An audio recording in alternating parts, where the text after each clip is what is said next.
Doctor secretly injected python DNA into his assistant, but after just a single night, the assistant's body underwent a shocking transformation. Scales began to grow all over his skin, and even his head started morphing into something more serpentine.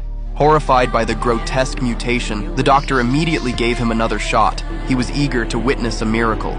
But just as he watched with anticipation, the assistant accidentally let out a fart. That one fart turned out to be catastrophic. It released the modified python genes into the air, causing the entire experiment to spiral out of control. The assistant ended up as a horrifying half-human, half-snake creature. The doctor was furious. This wasn't the result he had envisioned.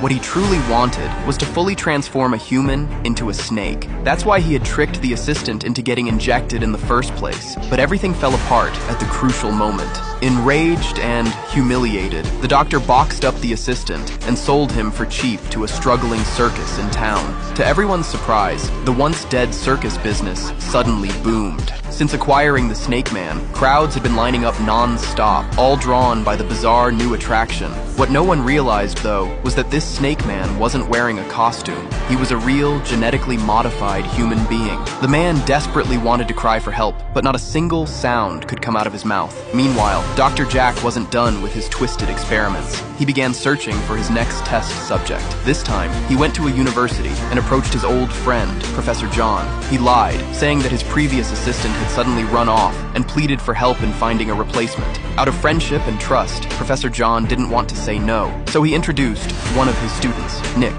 With a new subject secured, Jack wasted no time and rushed back to his remote lab in the wilderness. Soon, Jack gave him a tour of the facility, introducing various snake species and explaining the difference between venomous and non-venomous types. Jack came across as warm and friendly, so Nick didn't hesitate at all. He decided to stay, but little did he know, that choice would lead him straight into a living nightmare. Old Bai, noticing how gullible the college student was, told him that for safety reasons, he needed to receive a shot of snake venom antibodies. Naive Nick believed him without question, but what he didn't know was that the injection wasn't an antibody at all. It was King Cobra DNA. The genetic effects kicked in fast. That night, Nick felt feverish and restless.